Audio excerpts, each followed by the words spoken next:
নমস্কার। গল্পে গল্পে গাথা মালিকা চ্যানেলে আমি দেবনীতা আপনাদের জন্য নিয়ে এসেছি নতুন একটি উপন্যাস। প্রতিভা বসুর লেখা অগ্নিতুষার উপন্যাসটি আমি আপনাদের কাছে শোনাতে চলেছি। আজ শুনবেন উপন্যাসটির প্রথম পর্ব।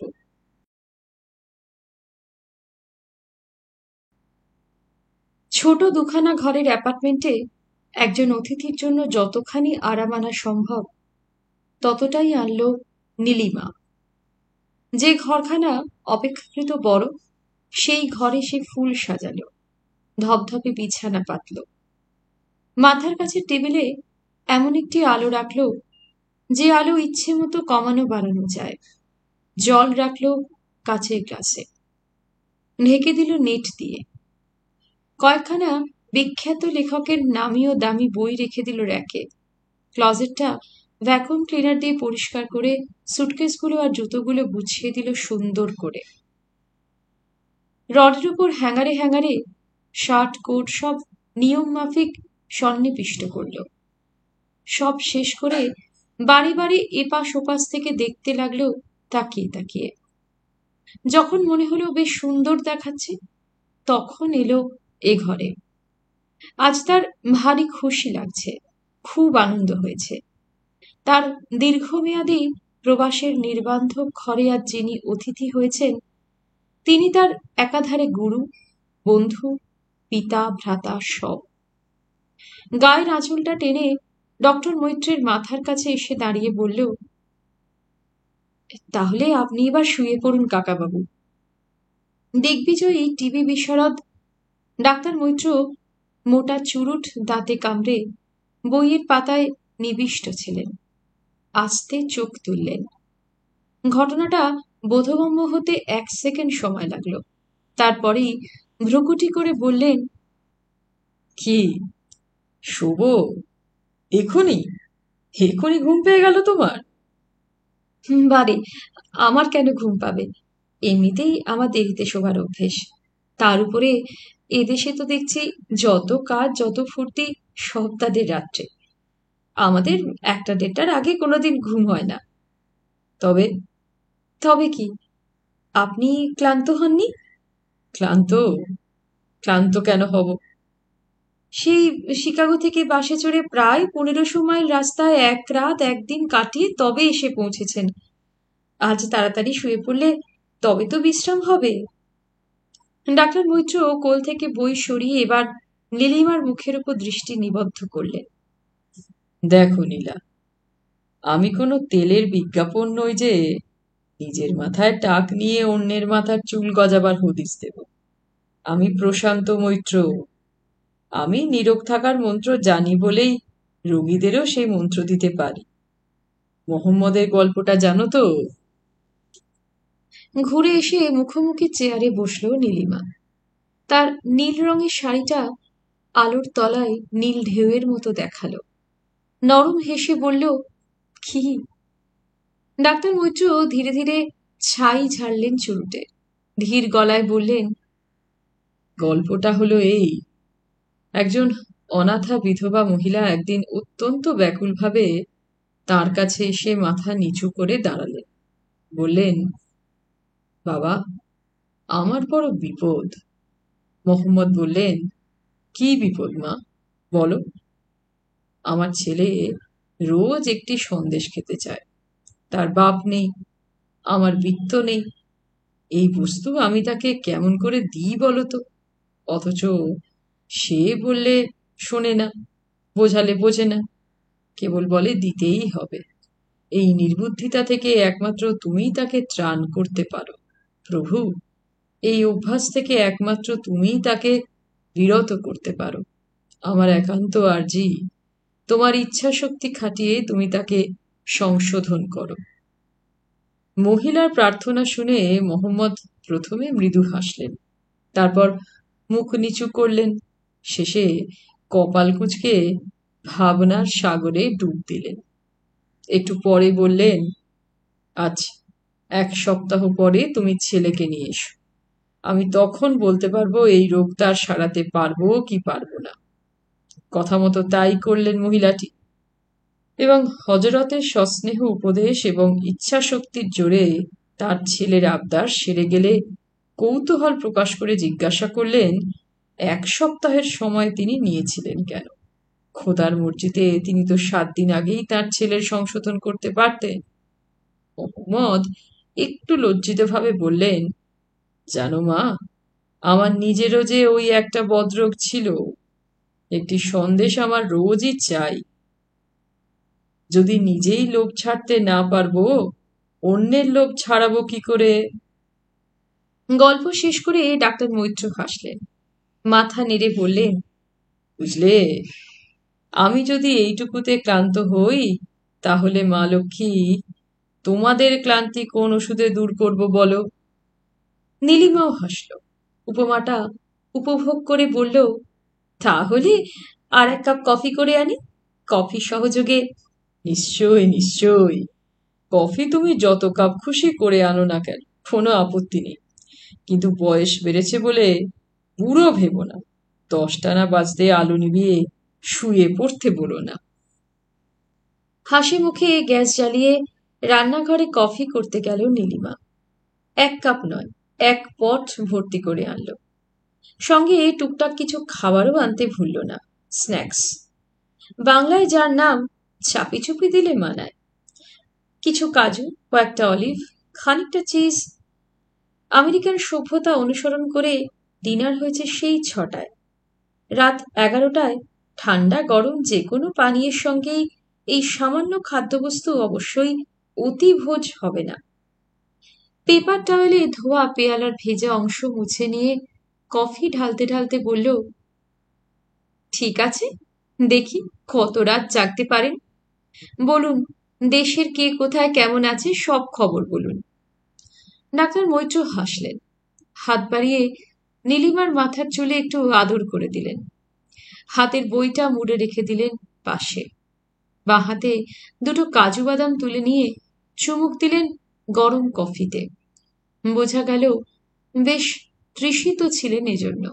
আনুষঙ্গিক ভোজ্যদ্রব্যেও খুব অমনোযোগ দেখা গেল না। পা নাচাতে নাচাতে বললেন, দেশের গল্প যথা পূর্বং তথা পর, বিদেশের গল্পই জমবে ভালো। তুমি বলো, এখানে লাগছে কেমন? খুব ভালো। একেবারে খুব ভালো? সত্যি খুব ভালো। কি ভালো? দেশটা? দেশের খাদ্যদ্রব্যের প্রাচুর্য, পুষ্টি, পরিচ্ছন্নতা, নাকি মানুষজন, দোকান পসার? সব মিলিয়ে অত্যন্ত পছন্দসই। আমি ভেবেছিলাম এখানে আমার মন টিকবে না। খুব খারাপ লেগেছিল আসবার সময়, কিন্তু কোথা দিয়ে যে বছর 2টো কেটে গেল। সর্বনাশ, একেবারে মেম সাহেব বনে গেলে। দেখো বাপু, ফিরবে তো শেষ পর্যন্ত? মেয়াদ ফুরলেই ফিরব, কিন্তু তারা নেই মনের মধ্যে। কেন, আপনার ভালো লাগছে না? আমার আমার ভালো মন্দের উপর কিছু নির্ভর করছে না। কেন? কেন কি গো, আমি তো মাত্র কয়েকদিনের অতিথি, ঋতুপর্ণ, অর্থাৎ ঋতুর পাতা। সময় ফুরলেই ঝরব। থাকুন না কদিন কাকাবাবু, আপনাকে দেখে আমার ভীষণ দেশে ফিরতে ইচ্ছে করছে। চলো আমার সঙ্গে, নিয়ে যাই। পারলে সত্যি যেতাম। পারা না পারা তো তোমার হাতে। তাই নয় তো কি, বিয়ে দিয়ে যে শিকল পরিয়েছেন সে কথা মনে নেই? কিন্তু তোমার শেকলে তো তালা দেখছি না। রান্না করে খাওয়াবে কে?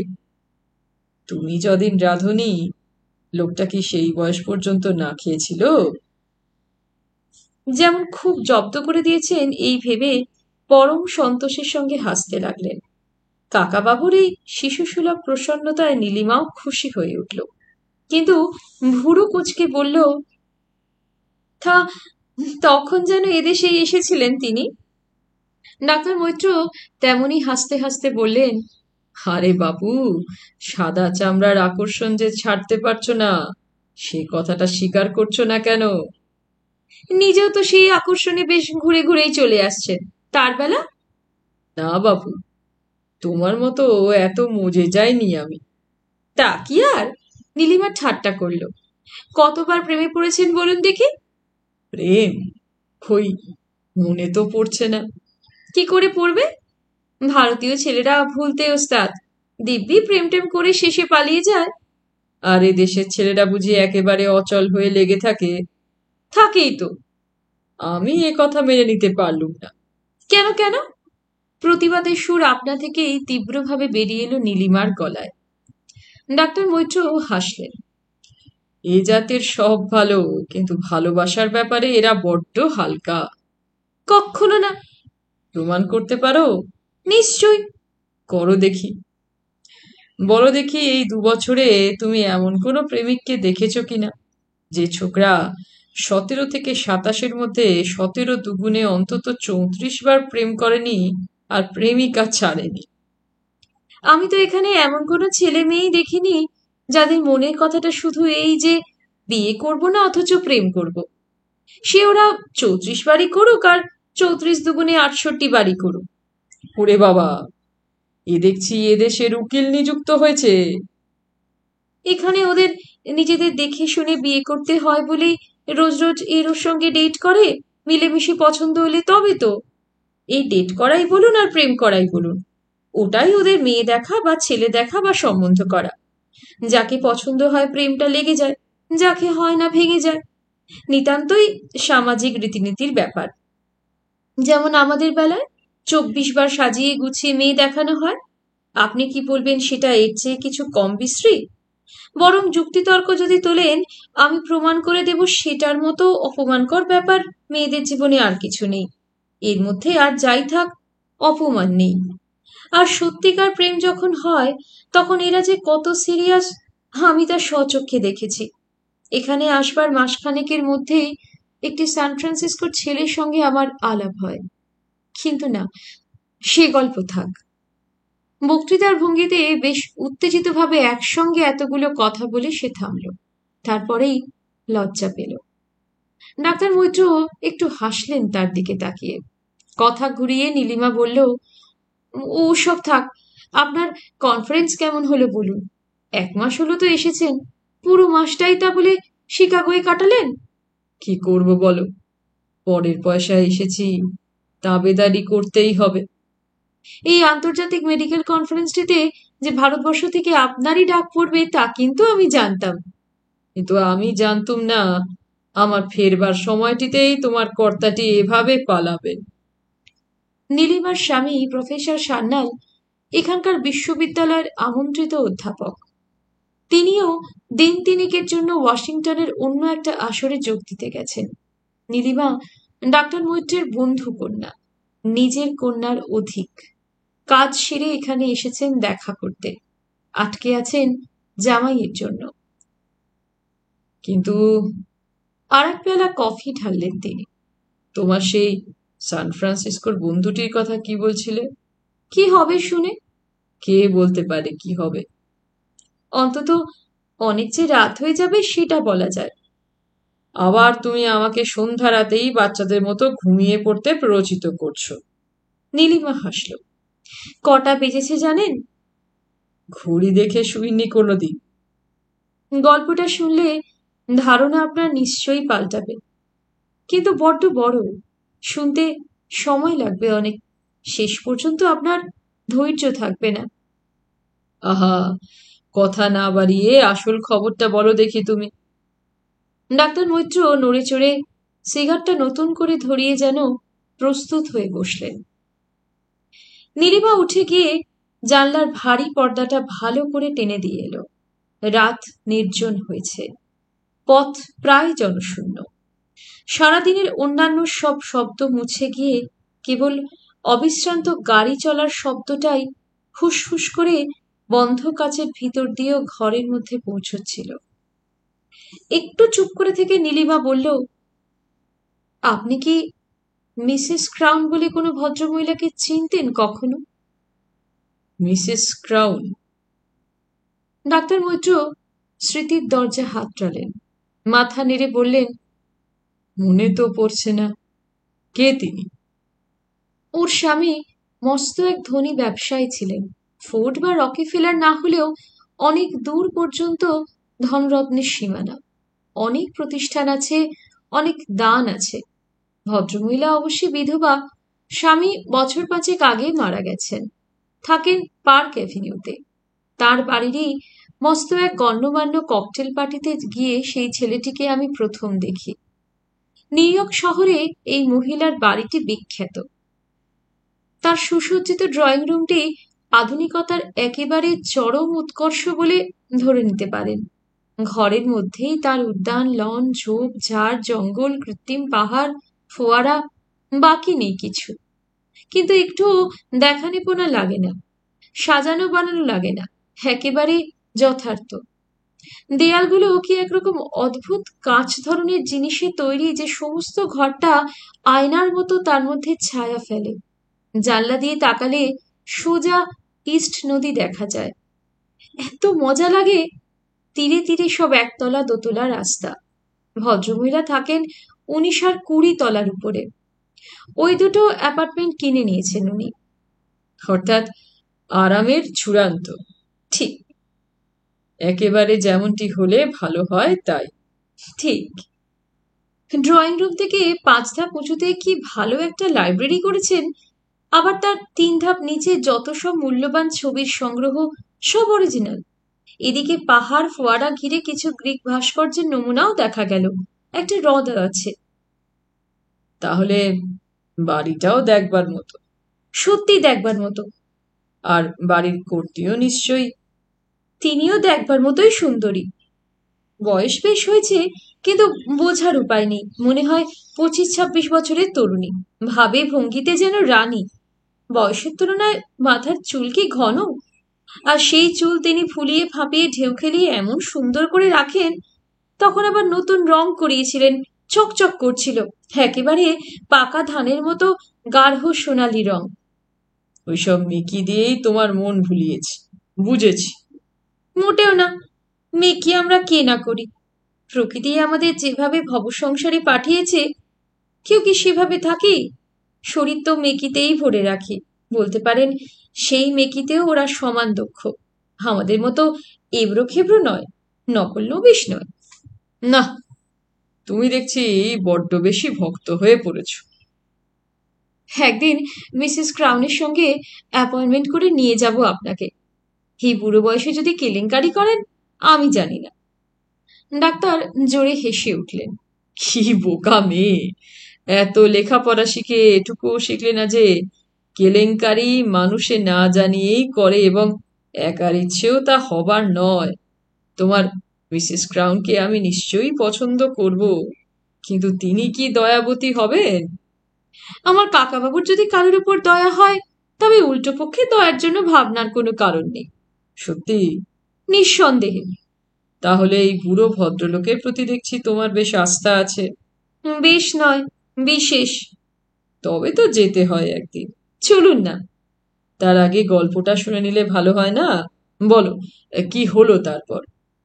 সেদিন তিনি আমাদের অনারেই পার্টিটা দিয়েছিলেন। আর যেহেতু আমরা ভারতীয়, সেজন্য পোশাকটা তার গাঢ় ম্যাজেন্টা রঙের ভারতীয় কোরা সিল্কের তৈরি ছিল। সেই অদ্ভুত ছাটের ঢোলা পোশাকের ম্যাজেন্টা রং আর তার গায়ের রং মিশে রূপের জৌলুসে চোখ ধাঁধিয়ে যাচ্ছিল। তার উপরে গলায় ডুমুরের মতো বড় বড় মুক্তোর 3 লহরী মালা ঝুলিয়েছিলেন। হাতে মুক্তোর আংটি, কানে মুক্তোর ফুল। খাঁড়ার মতো তীক্ষ্ণ নাক, পাতলা রঙিন ঠোঁট, নীল রঙের টানা টানা চোখ।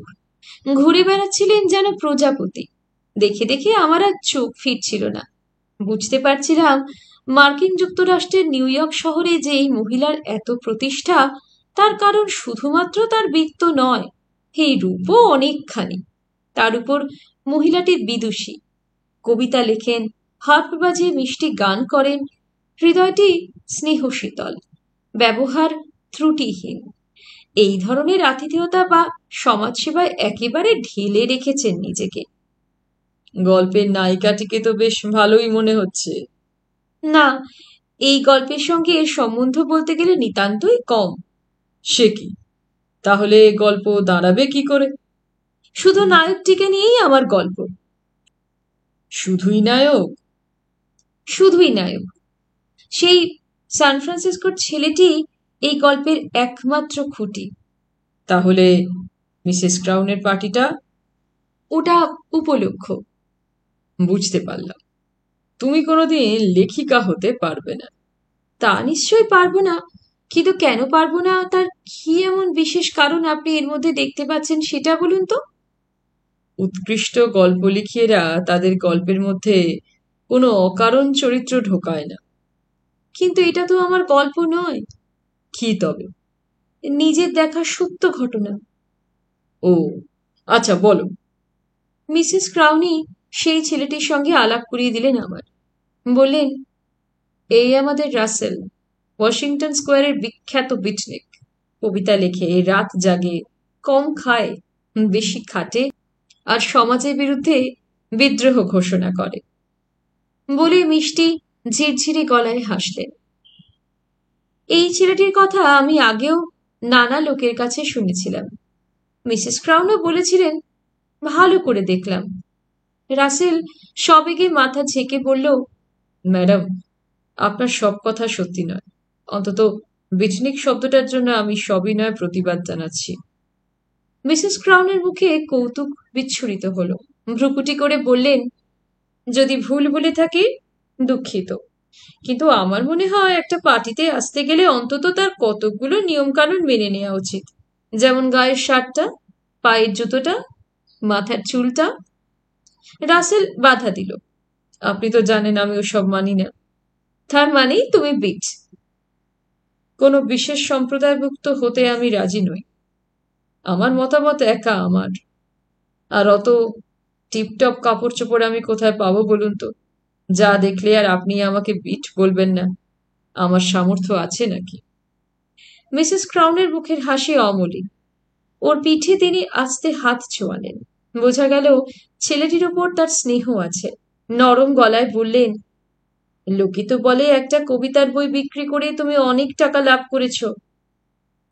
বাঁদিকের ভুরুটা তুলে একটু ঠাট্টা করলেন। অবশ্যই সেটাকে ঠিক কবিতার বই বলা যায় কিনা তা নিয়ে মতভেদ থাকতে পারে। রাসেল ঠাট্টাটা বরদাস্ত করল না। চটে গিয়ে বলল, মতভেদ আর জানিয়েই থাকুক, কবিতা নিয়ে যদি হয় তাহলে বলবো সেসব লোক কবিতা বোঝে না। আর তাছাড়া শুনুন, ওসব ফর্মালিটি যে আমি মানি না তা তো আপনার অজানা নয়।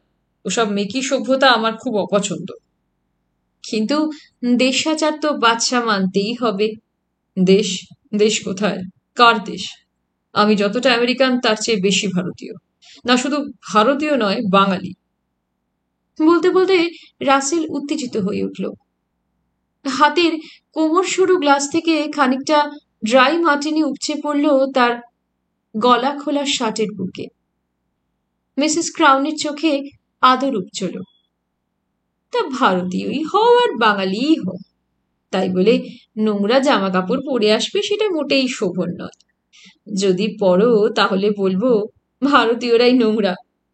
জেনে শুনেই মিসেস ক্রাউন রাসেলের আসল জায়গায় ঘা দিয়েছেন। রাসেল দেয়ালে ঠেসান দিল, বড় বড় নিঃশ্বাস নিল, চ্যালেঞ্জের সুরে বলল, তর্ক যদি করতেই চান তাহলে আসুন। আপনি প্রমাণ করুন আপনারা পরিষ্কার, আমি প্রমাণ করি সত্যিকারের পরিচ্ছন্নতা কাকে বলে। রক্ষী করো। মিসেস ক্রাউন ঈষৎ শব্দ করে হাসলেন। এবার হাত জোর করে বললেন, এখানে বসে তোমার সঙ্গে যদি ঝগড়া করি তাহলে আর অন্য অতিথিদের আসতে বললাম কেন? সে একদিন একা একা নিভৃতে হবে। তুমি বরং এই মহিলাটির সঙ্গে আলাপ করে মাথা ঠান্ডা করো। আমার মনে হয় আজকের সভা তোমার এর জন্যই সুখের বলে মনে হবে। আর তাছাড়া বলা কি যায়, মিসেস সান্যাল হয়তো তাকে চেনেন। কাকে? আমি এতক্ষণে একটা কথা বলার সুযোগ পেলাম। মিসেস ক্রাউন বললেন, সেটা আপনি রাসেলের কাছেই জানতে পারবেন। কি বলো? বলতে বলতে তিনি চোখ টিপে একজোড়া আগন্তুকের দিকে এগিয়ে গেলেন। আপনি তো জানেন কাকাবাবু, এসব ককটেল পার্টিগুলোর মস্ত অসুবিধেই হচ্ছে এই যে দাঁড়িয়ে থাকতে হয়, যে কাজে আমি একেবারেই অপটু।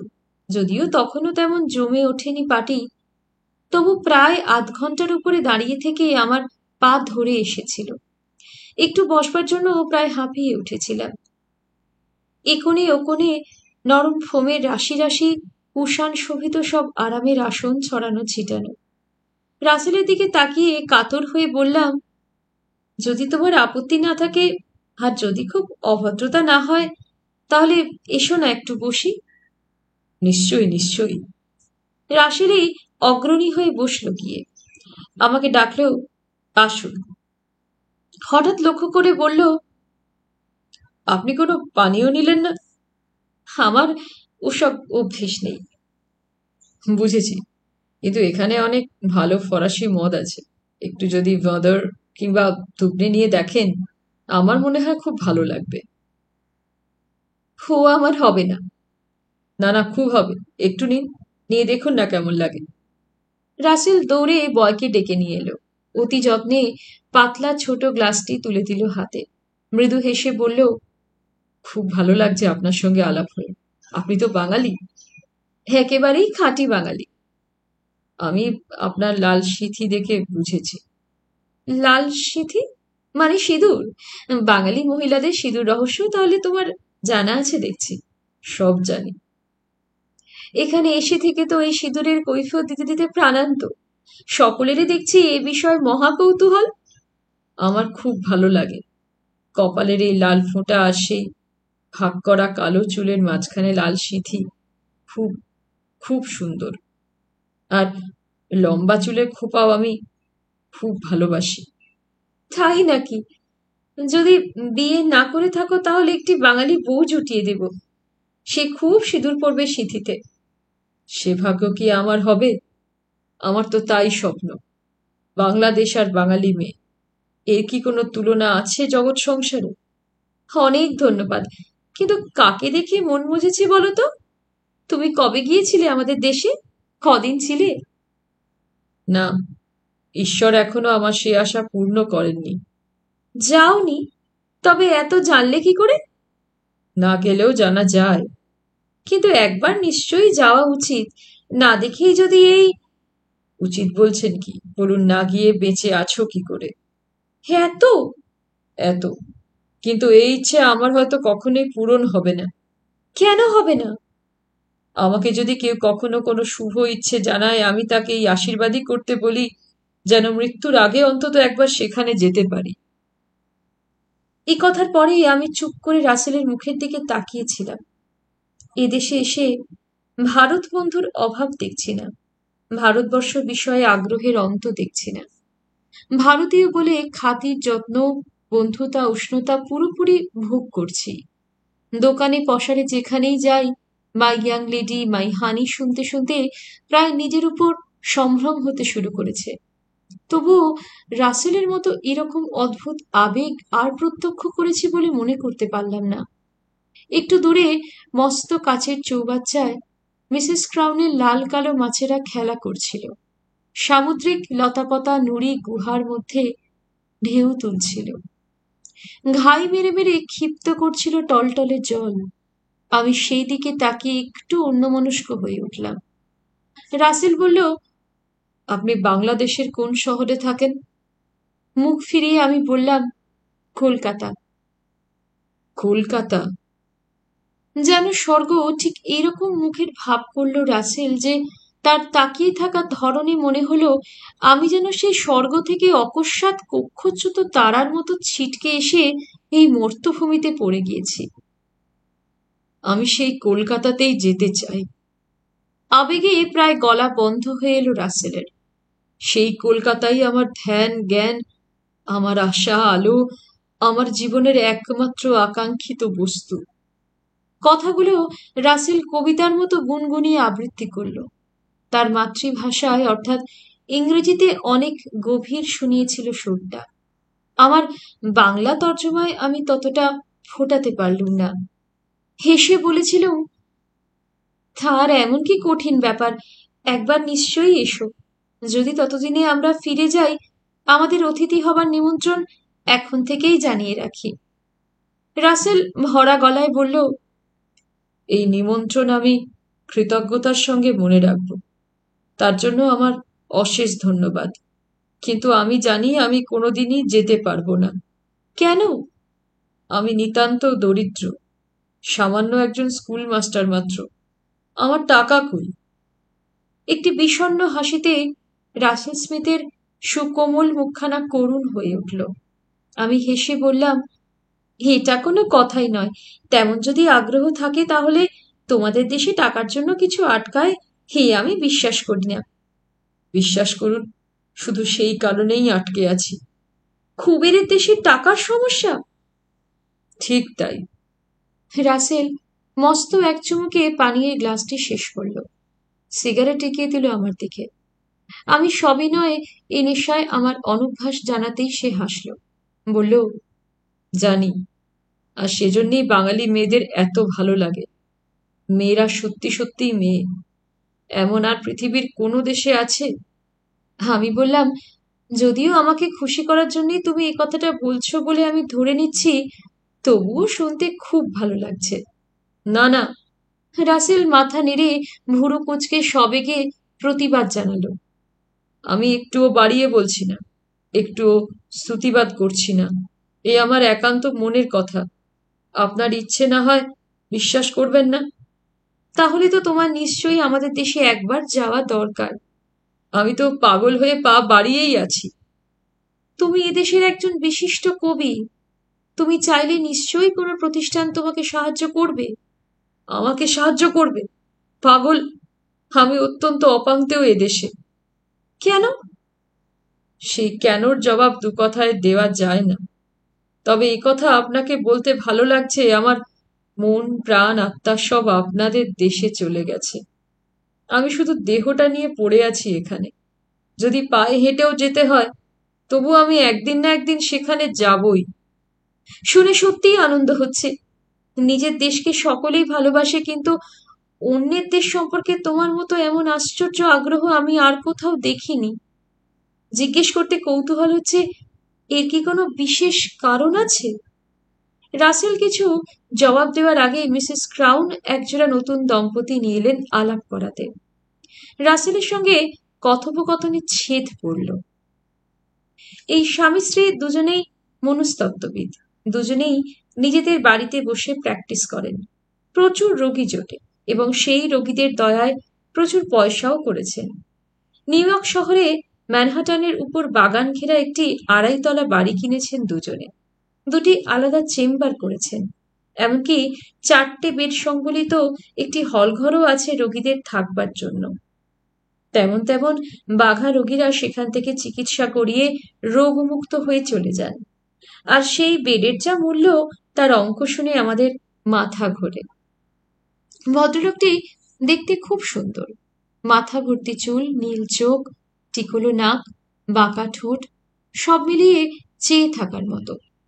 তিনি নিজে জাতিতে ওলন্দাজ, স্ত্রী আমেরিকান। ভারতবর্ষে তন্ত্র বিষয়ে তাদের অশেষ কৌতূহল, সাধু সন্ন্যাসীতে অগাধ বিশ্বাস। আমার সঙ্গে আলাপ হতেই জিজ্ঞেস করলেন আমি মেহের বাবাকে চিনি কিনা। সবিনয়ে স্বীকার করতে হলেও সেই বিখ্যাত ব্যক্তিটির নাম আমি কোনোদিন শুনিনি। ভদ্রলোকটির স্থূলাঙ্গী এবং তার তুলনায় দ্বিগুণ বৃদ্ধা স্ত্রীটি চোখ বড় করে দারুণ বিস্ময়ের ভঙ্গিতে তাকিয়ে রইলেন আমার দিকে। ঘোর কাটলে বললেন, রিয়েলি? আমি বললাম, রিয়েলি। তখন আমার কাঁধে হাত রাখলেন তিনি, চোখ ছোট করলেন, ভৎসনার সুরে বললেন, এ রীতিমতো অজ্ঞতা। আমি মুখ নিচু করে হাতে হাত ঘষলাম। ভদ্রলোকটি বললেন, সেই ভগবান তুল্য সাধকটি দক্ষিণ ভারতের এক দুর্গম অরণ্যে বাস করে। সেই অরণ্যে বাঘেরা স্বাধীনভাবে বিচরণ করে, কিন্তু মেহের বাবাকে তারা কিচ্ছু বলে না। মেহের বাবা সব বাঘেদেরও বাবা। তিনি যদি একবার চোখ তুলে তাকান, ব্যাস হয়ে গেল। এক নিমেষে সব ঠান্ডা। অমনি সব নিথর হয়ে দাঁড়িয়ে গেল। আর তাদের নড়বার ক্ষমতা থাকবে না, কোনো ইচ্ছা শক্তিও কাজ করবে না। শুনে চমৎকৃত হলুম। এরপরে মনস্তত্ত্ববিদ ডাক্তারটি জিজ্ঞেস করলেন, ভারতের কোন প্রদেশ থেকে? বাংলাদেশ। শুনে খুশি হলেন তিনি, ঘন হয়ে দাঁড়িয়ে বললেন, আপনার সঙ্গে দেখা হয়ে বড় আনন্দ হলো। টেগোর তো শুনেছি বাঙালি। ঠিকই শুনেছেন। আমি তার কিং অব ডার্ক চেম্বার পড়েছি। কেমন লাগলো? চমৎকার। আপনি কি জানেন এই নিউ ইয়র্ক শহরে মাস দেড়েক হলো সেই নাটকটা হচ্ছে? দেখতে গিয়েছিলাম। তাহলে তো জানেন, আমরাও যাব। শুনেছি খুব ভিড় হচ্ছে। আমি আপনার স্বামীর বক্তৃতা শুনে থেকেই এ বিষয়ে প্রথম কৌতূহলী হই। তারপর থেকেই আমার টেগোর বিষয়ে খুব জানতে ইচ্ছে করে। যদি আপনাদের খুব অসুবিধে না হয়, একদিন আমার বাড়িতে আসতে বলতে পারি কি? খুবই আনন্দের কথা। আমাদের একজন ফরাসি বান্ধবী আছেন, এখন তিনি বৃদ্ধা। তিনি টেগোরকে দেখেছেন। তার কাছে টেগোরের 7খানা চিঠি আছে। তাই নাকি? সেদিন তাকেও বলবো। খুব ভালো। এখন বড্ড শীত, ধরুন আর 2 মাস, তারপরেই বসন্ত। আমার বাগান তখন টিউলিপে ভরে যাবে। অন্যান্য অনেক দুর্মূল্য ফুলেরও সংগ্রহ আছে, তার কত রং, কত গন্ধ। একটি মস্ত মেপেল গাছও আছে বাগানে। তাতে যখন সবুজ পাতা গজাবে, আমি তখন গার্ডেন পার্টি করব, আর আপনারাই হবেন আমার প্রধান অতিথি। বুঝতে পারলুম মিসেস ক্রাউন একবার যাদের প্রধান অতিথি করে এত বড় এক পার্টির আয়োজন করেছেন, সমাজে তারা প্রতিষ্ঠিত হয়ে গেছে। এবার চলতে থাকবে একের পর এক। ক্রাউনের সম্মান পাওয়া মানেই নিকষ পাথরে ঘষে যাচাই হয়ে যাওয়া সোনা। মন্দ কি? হাসি মুখে ধন্যবাদ জানালুম। ভদ্রলোকের স্ত্রী একটু দূরে সরে গিয়েছিলেন। এগিয়ে এসে বললেন, ভারতবর্ষ বিষয়ে আমাদের অনেক কথা জানবার আছে। ভারতবর্ষ এক রহস্যময় দেশ। দেখুন, আমরা যে মানুষের মনের ব্যাধি সারাই, সবই বই পড়া বিদ্যে। ভারতবর্ষের সাধুরা শুনেছি যোগ বলে সে বিদ্যা অর্জন করেন। সন্ন্যাসীরা সব অলৌকিক ক্রিয়াকলাপ দেখিয়ে হতবাক করে দেন তেমন তেমন পণ্ডিত লোককে। বলুন সত্যি কিনা? হয়তো আপনারা যেরকম শোনেন আমরাও সেরকমই শুনি। দেখা পাননি কারো? না, তেমন ভাগ্য এখনো হয়নি। আপনাদের মতো আমাদেরও বই পড়া বিদ্যে ভাঙেই দিন কাটে। যদি ভেবে থাকেন ভারতবর্ষ মানেই সাপ, বাঘ আর সন্ন্যাসীদের বিচরণ ক্ষেত্র, তাহলে বোধহয় সুবিচার হবে না। এই আমাদের মতো লোকেরই ভিড় বেশি। সুতরাং কোনো অলৌকিক বিষয়ে যদি আলাপ করতে চান, তাহলে আমি বা আমার স্বামী আপনাদের হৃদয়ে যে খুব বেশি আলোকপাত করতে পারবো তা তো মনে হয় না। কি কি বিষয়ে কথা হচ্ছে? কটকটে ইংরেজি বলতে বলতে অন্য একজন ভারতীয় প্রায় দৌড়ে এগিয়ে এলেন। চেহারা দেখে বুঝতে পারলুম না তিনি কোন অঞ্চলের মানুষ। শুধু একটু জেনে নিশ্চিন্ত হলুম তিনি বাঙালি নন। দেখলাম আমেরিকান অঙ্গভঙ্গি তার করায়ত্ত। কাঁধ ঝাঁকিয়ে বললেন, এই যে মিসেস ওয়েভারেন, তা শুনুন, ভারতের সাধু সন্ন্যাসীর বিষয়ে যদি জানতে চান, আমি আপনাদের এমন সব ঘটনা বলতে পারি যা শুনলে আপনাদের লোম খুব খাড়া হয়ে উঠবে, এবং আমি তার প্রত্যক্ষদর্শী। তাই নাকি? তাই নাকি? ঢেউয়ে কচুরিপানার মতো দুলতে দুলতে ভাসতে ভাসতে তৎক্ষণাৎ ছোট একটি মানুষের দল এসে ঘিরে ফেলল তাকে। সে সদম্ভে সবিস্তারে গল্প ফাঁদল। শুনুন তাহলে, বছর 5 আগে আমি একবার মারা যাই। কি? কি? কি? সঙ্গে সঙ্গে সকলের চোখের তারা ছিটকে বেরিয়ে এলো। মারা যান? মানে? মানে আমার মৃত্যু ঘটে। মৃত্যু ঘটে? হ্যাঁ। তারপর?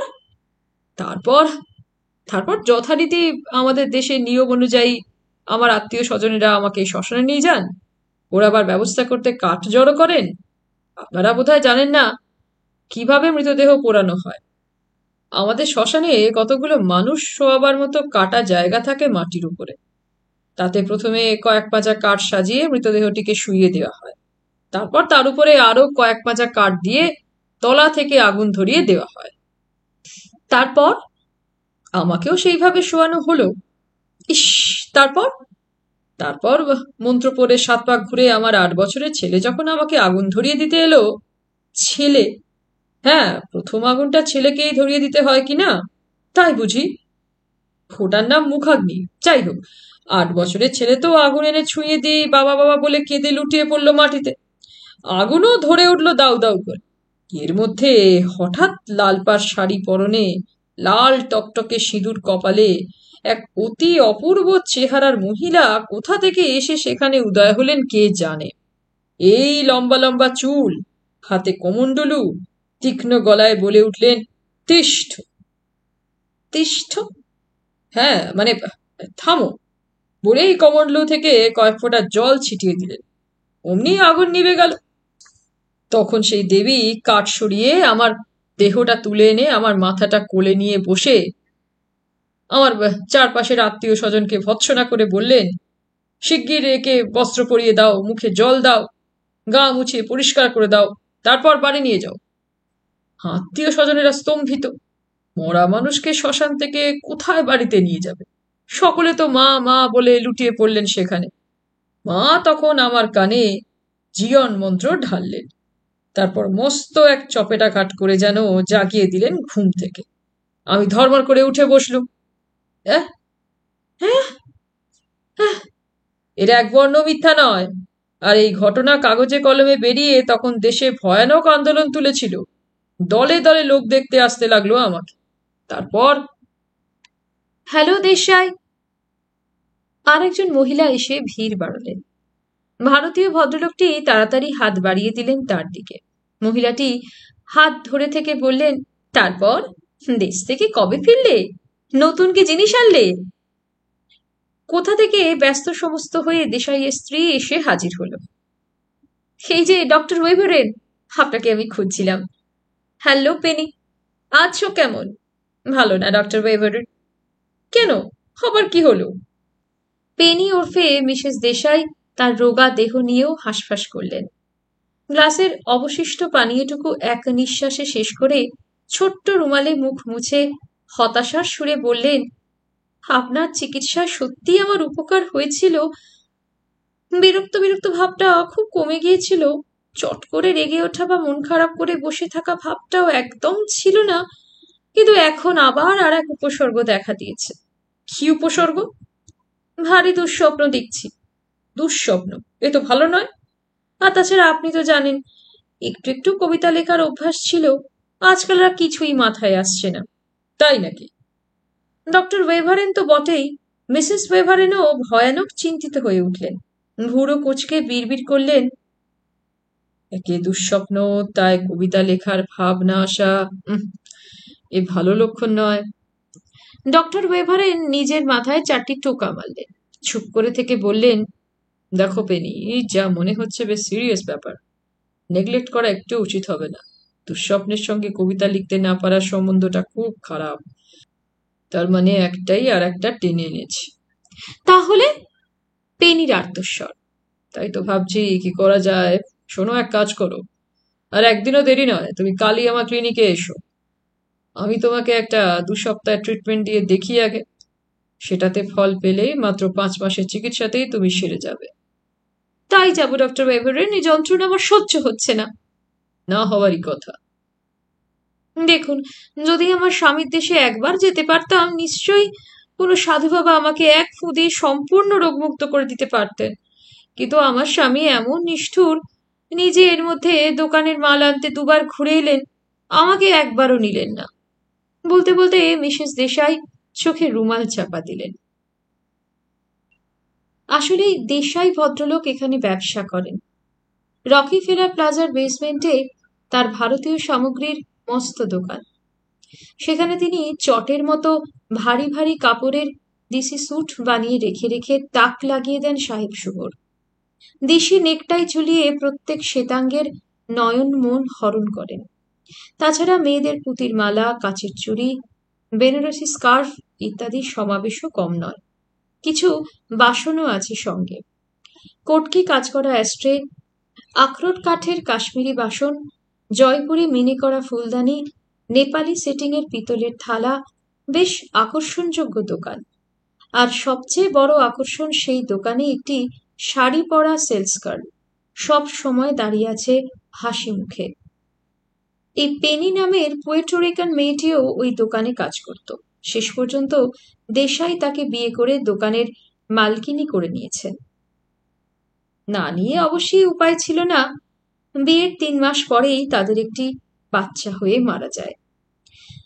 দেশাইয়ের দোকান বিখ্যাত। শুধু দোকানই নয়, ইংরেজিতে একখানা বইও লিখেছেন দেশাই সাহেব। বইয়ের নাম ভারতের ভূত, ভারতের সাধু, ভারতের আত্মা।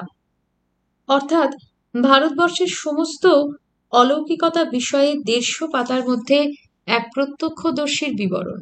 বর্তমানে ভারতের সর্প ও ব্যাঘ্র এই বিষয়ে লিখতে মনোনিবেশ করেছেন। শোনা গেল দোকানের বিক্রির সঙ্গে পাল্লা দিয়ে সেই বই বিক্রি হয়। দেশাই অনেক অর্থের মালিক। মিসেস ক্রাউন এর আগে তাকে চিনতেন না, নাম শুনেছিলেন।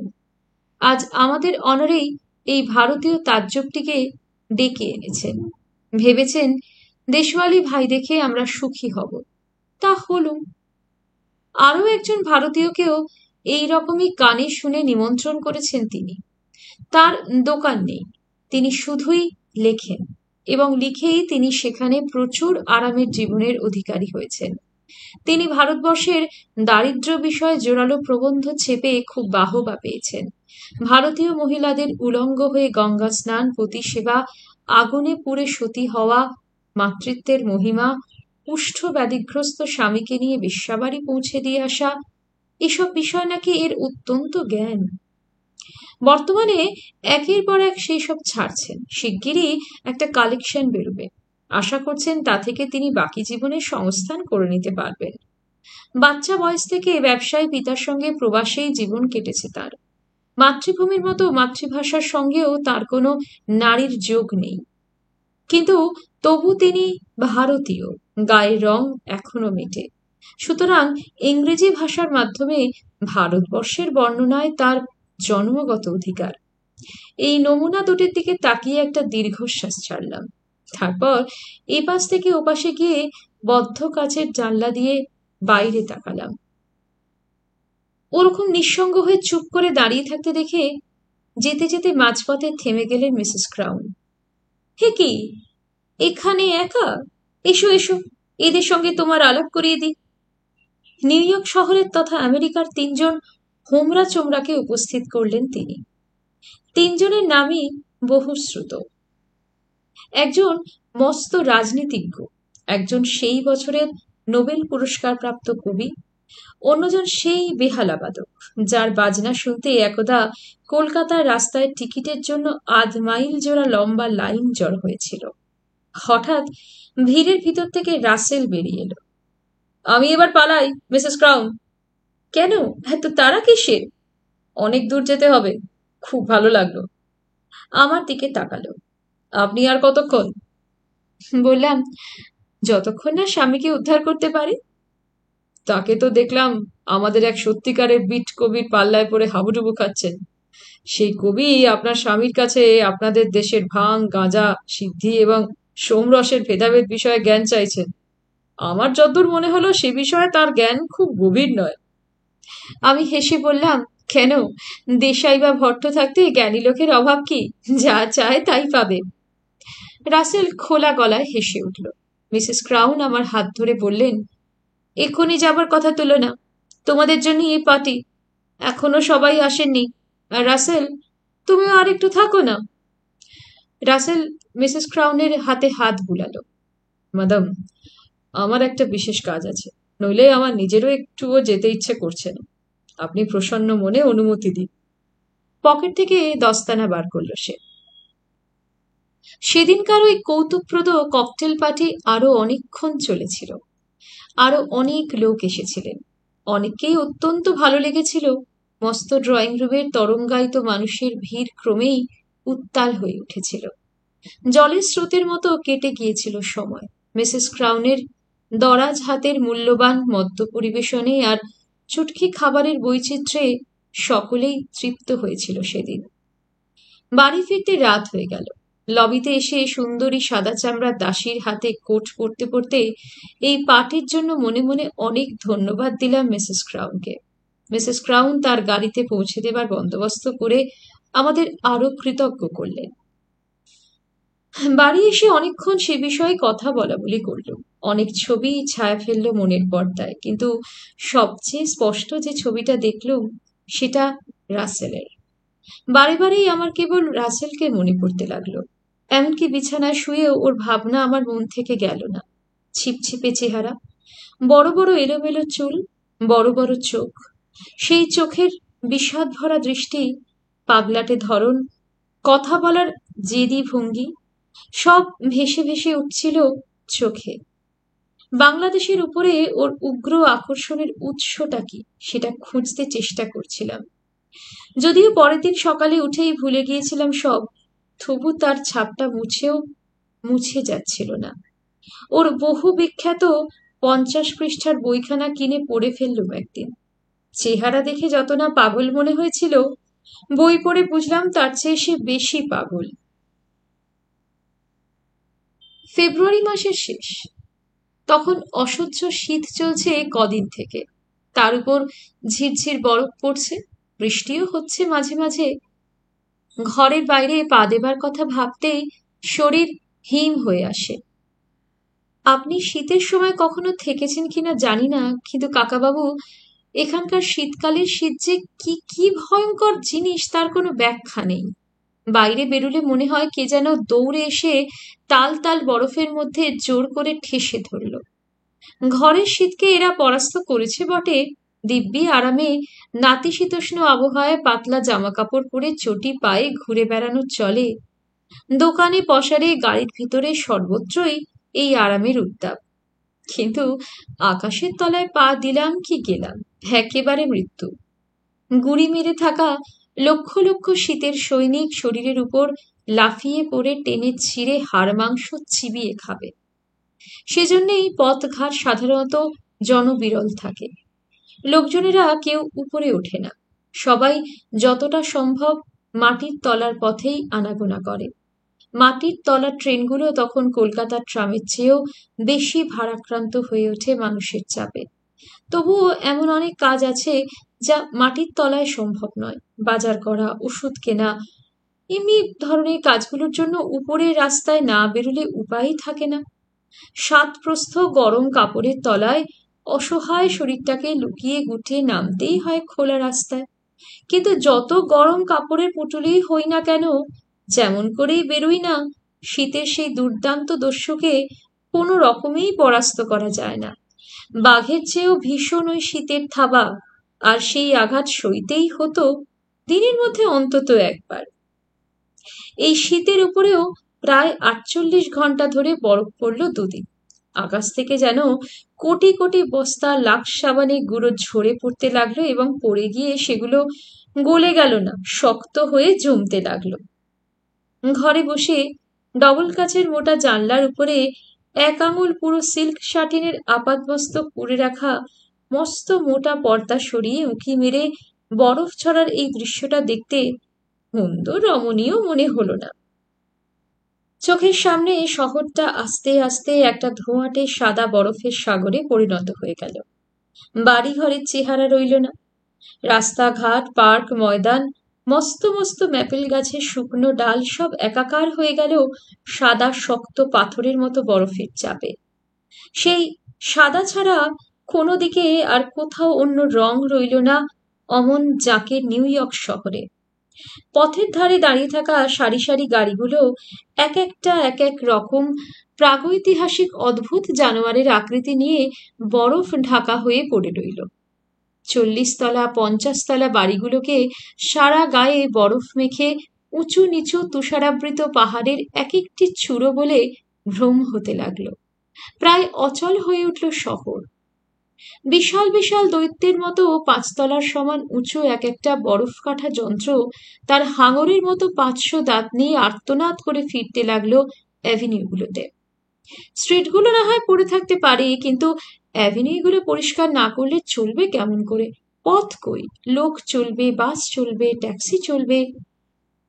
প্রাইভেট গাড়ি বেরোনো অবশ্যই তৎক্ষণাৎ বন্ধ হয়ে গেছে। প্রাইভেট গাড়ির গতি অনবরত নয়, তাকে থামতে হয় নানা জায়গায়। কর্তাকে অফিসে পৌঁছে দিয়ে দাঁড়িয়ে থাকতে হয়, কোনো বন্ধুর বাড়ি নিয়ে গেলে দাঁড়িয়ে থাকতে হয়, আর সেই দাঁড়িয়ে থাকার সময়টুকুর মধ্যে সে আকণ্ঠ ডুবে যায় বরফে। যে গাড়ির যেরকম চেহারা, বরফ তাকে সেই চেহারায় মুড়ে রাখে। কোদাল দিয়ে কুপিয়েও সেই বরফের স্তূপ ভেঙে তাকে বার করে চালানো যায় না।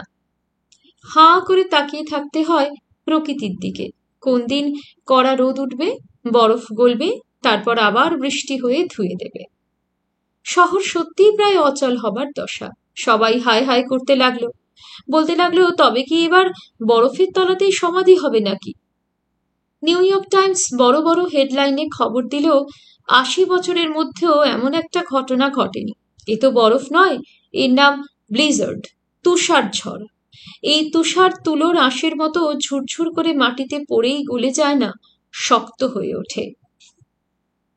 সেই শক্ত হয়ে ওঠা পাথরের মতো 17 ইঞ্চি পুরো বরফের চাপে যন্ত্রের দাঁত বসতে চাইল না।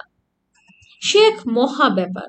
স্ট্রিটের বাসিন্দারা তাদের রাস্তার ধারে পরিখার মতো গর্ত খুঁড়ে সমানে আগুন জ্বালতে লাগলো, যদি তাতে গলে। সবাই বলল, এই বরফ পরিষ্কার করে হাডসন নদীতে ফেললে নদী বুঝে যাবে। অবস্থাটা বুঝুন। এদিকে নতুন এসে সংসার পেতেছি, এটা থাকে তো ওটা থাকে না, ওটা আনি তো সেটা ভুলি, তখন বাধ্য হয়ে বেরুতে হয়। তলাকার গোটা 5 পশমি জামার উপরে লম্বা হাতের সোয়েটার পরে, সিল্কের শাড়ি জড়িয়ে তার উপরে এক 10 মণ ওজনের কোট চাপিয়ে, ওভার সুতে পা ঢেকে, মাথায় ফ্ল্যানেলের টুকরো বেঁধে কাঁপতে কাঁপতে কিনতে কাটতে চাই। দুপা হাঁটি, আর কোনো না কোনো ড্রাগ স্টোর চোখে পড়লেই ঢুকে পড়ি। আপনি জানেন এখানকার ড্রাগ স্টোরগুলো কেমন অন্যরকম। ওষুধ মনোহারী রেস্তোরাঁ একসঙ্গে। একপাশে ঘোরানো টেবিল ঘিরে উঁচু চেয়ারে বসে লোকেরা মোটা মোটা শুয়োরের মাংসের স্যান্ডউইচ আর কফি খেতে খেতে গল্প করে। কেউ কেউ শুধু কফি খায়, কেউ কোকা কোলা। অতি অল্প সংখ্যক ব্যক্তির চা। আসলে সবাই একটু শরীর গরম করতে ঢোকে, একটা কিছু নিয়ে বসে থাকে খানিকক্ষণ, আবার বেরোয়। এমনই এক উঁচু চেয়ারে 1 কাপ গরম পানীয় নিয়ে বসে থাকতে থাকতে আবার দেখা হয়ে গেল রাসেলের সঙ্গে। সেও ওই একই উদ্দেশ্যে ঢুকেছিল। আমাকে দেখে এক লাফে কাছে এসে হাত ঝাঁকিয়ে উদ্ভাসিত মুখে সম্ভাষণ করল। আমিও খুশি হয়ে উঠলাম। বললাম, কেমন আছো? আপনি কেমন আছেন? নিয়মমাফিক শীত বিষয়ে একটু রসিকতা করল। রাসেলও যথারীতি জবাব দিল। আলাপ জমতে দেরি হলো না। জিজ্ঞেস করলাম, কাছেই থাকো নাকি? কাছে? চোখ বড় করল সে। মোটেই না, সেই কুইন্সে। কিন্তু এই রাস্তাই আসলে আমার রাস্তা। এই ওয়াশিংটন স্কোয়ারই আমার আসল পাড়া। সে কি অর্থে বলেছিল তখন আমি বুঝিনি, পরে মিলিয়ে নিতে পেরেছিল। তখন ভেবেছিলুম কবি সাহিত্যিকের তীর্থস্থান তো এই ওয়াশিংটন স্কোয়ার পাড়াই। রাসেল হয়তো সে কথাই বলছে, তাই জবাবে বললুম, সে তো বটেই, তোমাদের জন্যই গ্রিনি ভিলেজের এত খ্যাতি, এই বিটনিকদের জন্য। রাগ করল রাসেল, ভারী গলায় আধো আধো বাংলায় বলল, বারে কতবার বলবে যে আমি একটুকু বিটনিক নই? আরে, বাংলা বলতে পারো? কি আশ্চর্য! আমি একেবারে অবাক। মুহূর্তে তাকে আমার আপন মানুষ বলে মনে হতে লাগলো। আমি তার পিঠে হাত দিয়ে বললাম, বিটনিক বললে তুমি রাগ করো কেন বলো তো? আমার তো খুব ভালো লাগে তাদের কথা ভাবতে। কিন্তু আমি যা নই। রাসেল জোর দিল গলায়। তা কেন আমাকে বলা হবে? ঠিক আছে, আর বলবো না, বরং এসো কলকাতার কথা বলি। আপনিও কি ঠাট্টা করছেন? কখনো না। সেদিন আলাপ হয়ে থেকে আমি কতবার তোমার কথা মনে করেছি। তোমাকে আমার খুব ভালো লেগেছিল। আমার মতো নয় নিশ্চয়ই। ভালো লাগার প্রতিযোগী হয়ে রাসেল স্মিথ হাসল। আপনি আর কতটুকু ভেবেছেন? আমি সেই থেকে ভাবছি আবার কেমন করে আর কোথায় দেখা হতে পারে আপনার সঙ্গে। খুব কিছু কঠিন ছিল না নিশ্চয়ই। অনায়াসে ফোন করতে পারতে, একদিন আসতে পারতে। আমি কি ফোন নাম্বার জানি, ঠিকানা জানি? মিসেস ক্রাউন তো জানেন। তিনি জানলে কি আমার জানা হয়? তাকে জিজ্ঞেস করতে পারতে। আমি জানি জিজ্ঞেস করলেই উনি হাসবেন, ঠাট্টা করবেন। কেন? ওসব ঠাট্টা আমার সয় না। কিন্তু ঠাট্টা করবেন কেন সেটাই তো আমি বুঝতে পারছি না। সে আপনি বুঝবেন না। আপনাকে আমি একদিন সব বলবো। সেই ভালো। কবে তুমি আবার দেখা করবে বলো? কোথায় দেখা করব? কেন, আমার কি ঘর বাড়ি নেই? নিশ্চয়ই আছে, কিন্তু কিন্তু টিন্তু নেই সেখানে। চলো না, আজই নিয়ে যাই, তারপর বেশ অনেকক্ষণ গল্প করা যাবে। আজ? এখন? ক্ষতি কি? তা কখনো হয়? আগে থেকে একটা অ্যাপয়েন্টমেন্ট না করে? এই বুঝি তুমি বাঙালি? কেন? বাঙালিরা কখনো অ্যাপয়েন্টমেন্ট করে কারোর বাড়ি যায় না। আমাদের দেশে অত সব ফর্মালিটি নেই। মনে হলে যাব, বেশ কয়েক ঘন্টা একসঙ্গে কাটিয়ে ফিরে আসবো। সেটা বেশ ভালো। অত তোড়জোড় করে গেলে তো অর্ধেক সুখী মাটি, কি বলো? নিশ্চয়ই, নিশ্চয়ই। তাহলে আর সারপ্রাইজ থাকে কোথায়? এই তো, বেশ বুঝেছ কথাটা। কেন বুঝবো না? আমি তো জানি সে কথা। মালিকাদের কাছে তো আমি সেভাবেই যেতাম। মালিকাকে? মল্লিকা মল্লিক। মালিকা মল্লিক? মানে মল্লিকা মল্লিক? ঠিক, ঠিক। কে সে? বাংলায় বলবো? খুব সুখের কথা। সে আমার আলো, সে আমার প্রাণ, কি? সে আমার স্বপ্ন, সে আমার গান, এ? সে আমার দিন, সে আমার রাত্রি। আপনি কি এই গানটা জানে না? টেগোরের লেখা। দুয়ার মোর পথপাশে, সদাই তারে খুলে রাখি, কখন তার রথ আসে, ব্যাকুল হয়ে জাগে আঁখি। শ্রাবণে শুনি দূর মেঘে লাগায় গড় গড়, ফাগুনে শুনি বায়ু বেগে জাগায় মৃদু মর মর। আমার বুকে উঠে জেগে চমক তার থাকি থাকি। এই গানটা রাসেল তার উচ্চারণে ওখানে বসেই সুর করে গাইল। আমি চুপ করে তাকিয়ে দেখলাম তার চোখে জল ভরে উঠেছে। সেদিন রাসেল আমার সঙ্গে আমাদের বাড়িতে আসেনি। সেই অকথ্য শীতের রাত্রে কোথায় সে কোন স্ট্রিটের মোড়ে দাঁড়িয়ে থাকতে গেল, সেখানেই নাকি তাদের প্রথম দেখা হয়েছিল। তারা সেই মল্লিকা মল্লিকের। আমি শুনে বললাম, তুমি কি পাগল হয়েছ? এই দুরন্ত শীতের মধ্যে কেউ আকাশের তলায় দাঁড়িয়ে থাকে না থাকতে পারে? নাকি পারলেও থাকা উচিত? মরে যাবে যে। রাসেল হাসল। আমি তবু বাধা দিয়ে বলেছিলাম, যার কথা ভেবে তুমি ওখানে গিয়ে দাঁড়িয়ে থাকবে, 11,000 মাইল দূর থেকে তা কি সে দেখতে পাবে? অনুভব করবে। বলছো কি তুমি? ঠিক বলছি, আপনাকে আমি সত্য বলছি। সেখানে দাঁড়িয়ে থাকতে থাকতে কতদিন আমি তাকে পেয়েছি, একেবারে বুকের কাছে পেয়েছি। আমি যেন স্পষ্ট দেখেছি সে এসেছে, ছুঁয়েছে। আমার সমস্ত বিচ্ছেদ বেদনা ধুয়ে গেছে এক মুহূর্তে। অবশ্যই রোজ তা হয় না, না হোক, তার জন্যে অপেক্ষার দাম দিতে হবে আমাকে। এর উত্তরে আমি আর কথা ভেবে পাইনি সেদিন। সে নিজেই আবার বলেছে, আপনি বুঝবেন, আমি জানি আপনি বুঝতে পারবেন সে কথা। আপনি যে তারই মতো একজন বাঙালি মেয়ে, সব বুঝতে পারবেন আপনি। এরপরে আমি শুধু বললাম, তাহলে আজ আসি? কবে ফ্রি আছেন? যেদিন তুমি বলবে। আমি বললাম। যেদিন আমি বলবো? কি সুন্দর করে বললেন আপনি! এমন সুন্দর করে কথা বলতে বাঙালি মেয়েরা ছাড়া আর কে পারে? তোমার মালিকা বাঙালি হয়ে আমারও সুবিধে হয়ে গেল। মিছিমিছি তোমার প্রশংসা পেয়ে যাচ্ছি, অথচ। আমার এই ঠাট্টায় রাসেল মিষ্টি করে হেসে বাধা দিয়ে আবার বাংলায় বলল, অথচ আমার ডিডিটির কোনো গুণই নেই। আবার দিদিও শিখেছ?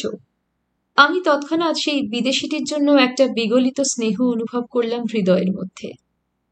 রাসেল বলল, আমি ডিডি জানি, মামি জানি, মামা বাবু জানি। মালিকার মামি তো আমারও মামি, মামা বাবু আমার মামা। আর মালিকার একটা ছোট ভাই ছিল, সেটা মালিকাকে ডিডি বলতো, তাই তো আমি ডিডি জেনেছি। খুব ভালো করেছো। এখন তাহলে বলো, কবে দিদির বাড়ি খেতে আসছো? খেতে? আমি রান্না করব, সব বাঙালি রান্না, তারপর একসঙ্গে বসে খাবো। আহ, ভাবতেও কত ভালো লাগছে। চোখ বুজে নিঃশ্বাস নিল রাসেল। আমি বাঙালি রান্না খুব ভালোবাসি, খুব খুব। আমি মঙ্গলবার যাব, কেমন? খুব ভালো। আর আপনাকে সব বলবো। হাত নেড়ে দরজা ঠেলে সে বেরিয়ে গেল ধাঁ ধাঁ করে। কোথায় মিলিয়ে গেল 17 ইঞ্চি পুরো বরফের রাস্তা বেয়ে। আমিও নামলাম দোকান থেকে ফুটপাথে। হি হি করে কাঁপতে কাঁপতে কাজ সেরে বাড়ি ফিরলাম। আজকের মতো শেষ করছি প্রতিভা বসুর লেখা এই সুন্দর উপন্যাস অগ্নি তুষার। আমার ধারণা উপন্যাসটা শুনলে আপনাদের সকলেরই খুব ভালো লাগবে। যারা জানেন তো জানেনই, আর যারা জানেন না, শুনতে থাকুন। সঙ্গে থাকুন। যদি আমার পাঠ আপনাদের ভালো লাগে তাহলে অবশ্যই লাইক করবেন, চ্যানেলটিকে কাইন্ডলি শেয়ার করে আমার পাশে থাকবেন, সাবস্ক্রাইবটাও করবেন। ধন্যবাদ।